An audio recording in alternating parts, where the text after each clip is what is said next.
Welcome to the Tesla Economist. Please hit the thumbs up and remember to subscribe. You can follow me on Twitter and talk to me on Patreon. Alright, we have some better quality images of these vehicles in Texas. We can make out the model in greater detail, and I'm pretty sure I can see the model inscription saying dual motor. Tesla only write dual motor on the back. They don't write single motor. It's the main way how people can tell you've spent that much more on your Tesla than everyone else. I'm pretty sure these vehicles are dual motor. You can see the text. I did have a theory that Tesla might end up with a rear-wheel drive vehicle from Texas, and I didn't imagine it up all by myself. It was based on the hacker saying that there is a standard range plus Tesla coming out of Texas, and all standard ranges are rear-wheel drive. But here we can see these are all-wheel drive. And then we have this other vehicle registered with the EPA, which is a Model Y all-wheel drive. It was not labelled as a standard range plus, like the other standard range pluses there on the EPA site. This means that we now have 5 possible cars, and we don't really know what they are. We have the EPA car, we have the standard range plus car from the hacker, and we have the cars on the Texas car park, and the 4680 Model Y that Drew Baglino has been telling us about driving. In addition to that, we have a new car soon to be released into the EPA. Add to that all the EPA figures that we have for this new Model Y all-wheel drive, then that is about all the data we have here to go by. What is even the point of this exercise? What are we trying to establish here? I think a lot of people are starting to think I'm just a somewhat obsessed consumer who really wants to make sure that there will be a 4680 Model Y or something. No, we're trying to assess the future of this company, as Tesla cannot go through this next transition without showing us a lot of their hand. And sure, it's Tesla, so they no doubt still have a few aces up their sleeves that we don't know about, but we are so very close to discovering what Tesla are truly capable of. In case you didn't know, all Teslas currently run on third-party companies' batteries. The 2170 batteries, although they come from Giga Nevada, they are officially produced by Panasonic, and the standard range vehicles use batteries produced by CATL. Tesla do not make their own batteries. Until now.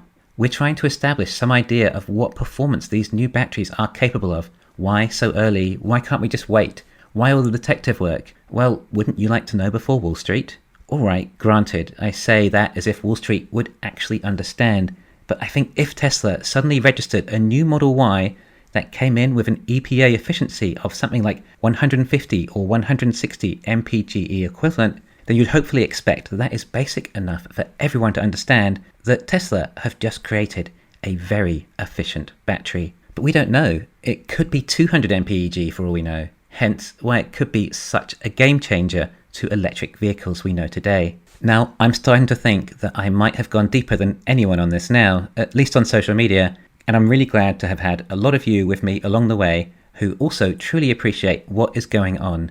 Despite how obviously such a big deal this is to some of us, it doesn't appear to be felt across the board. But who knows, perhaps these people just have a couple of shares, and it probably isn't as big a deal to some of us who have our lives invested in the company. So after this new information, mainly of Texas producing dual motor, it means we can draw some inferences. How many of these are the same car? Well, there's a very high chance that possibly the EPA Model Y all-wheel drive is also the standard range plus Model Y from Texas that the hacker discovered, implying that this is also the vehicle sitting on the Texas parking lot. We can rule out this EPA vehicle being 4680 due to the level of efficiency, so this is not the car that Drew Baglino was referring to. Just to remind you again what he said, we're building 4680 structural packs every day which are being assembled into vehicles in Texas. I was driving one yesterday and the day before, and we believe our first 4680 vehicles will be delivered this quarter. That does sound a lot like 4680s are being made in Texas right now. Also, the quantity of the Model Ys they've built that we see in the car park would also match the level of production Tesla are at with the 4680 batteries, which leads me to believe now that the EPA Model Y is 2170 and probably being built in Fremont. The only thing this doesn't align with is a standard range plus being built in Texas. If the hacker is correct, it's possible he's wrong, but if he is correct, then I would say there are 2170 vehicles coming out of Texas. However, if they were using 2170, then they would be produced a lot more than we see in the car park, as they have enough battery supply. The hacker says Texas made 2022 Q1 dated Model Y standard range plus is added. There hasn't been any all-wheel drive standard range in the past. Adding the second motor and powertrain adds to cost, when a standard range is intended to keep the prices down, so perhaps too much of our theory is based on this. If we remove that, then it seems most likely that the EPA Model Y is being built in Fremont, and Texas is building a long-range 4680 Model Y. Looking at the wheels in Texas though, there are no performance wheels, whereas Germany, it looks like it's only performance vehicles. If the hacker is correct, then this EPA vehicle is the Standard Range Plus. It's 2170 and it's being made in Texas. But then we have to wonder what Drew Baglino meant. Possibly they're making 4680 long-range Model Ys there as well? If Tesla have a long-range Model Y 4680, then this will be the most coveted car on the planet. Sure, the Plaid is remarkable, but the price tag is unthinkable for the majority of consumers. A Model Y though, well, a lot of people could make that stretch.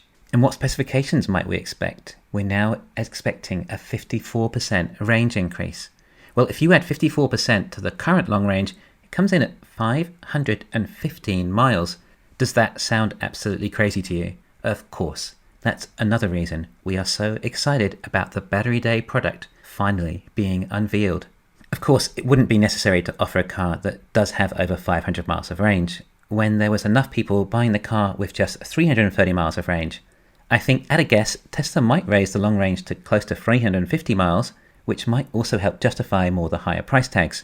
Of course, that would mean a huge reduction in batteries required due to the extra efficiencies. It has also been reported that some people were seeing AU in their registered VIN numbers for their new long-range Model Ys. The AU is supposedly for Austin, meaning there are long ranges coming from Austin. The evidence would also support this. Rather than selling standard ranges, the long ranges may be more suited or efficient as robotaxis. Remember, if Tesla really believe they can crack FSD and robotaxis, then they want to be making as many robotaxis as they can right now, and perhaps long range is more suited for that than standard range. And as a consumer too, a 4680 long range would be very exciting. I know it's really easy to throw LFP into the mix, but there is no evidence to support any possibility of LFP. It would have required a massive improvement in chemistry, and Tesla are having enough trouble improving their chemistry for 4680. I find it so unlikely they've managed to successfully achieve it with LFP whilst working on 4680. And no, BYD's Blade batteries aren't close to the miracle you're talking about. As you can see right now, not everything is adding up. There is some data that is wrong somewhere. The one sticking out the most is probably the hacker. If you remove that, then more things do fall into place. We likely have a medium-range Model Y 2170 coming out of Fremont, and then a long-range 4680 coming out of Texas.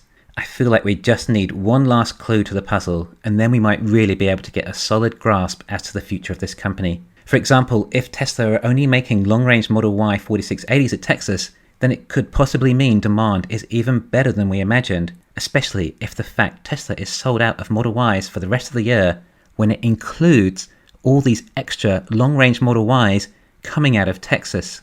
Thanks for listening. Please hit the thumbs up and subscribe. You can follow me on Twitter and talk to me on Patreon.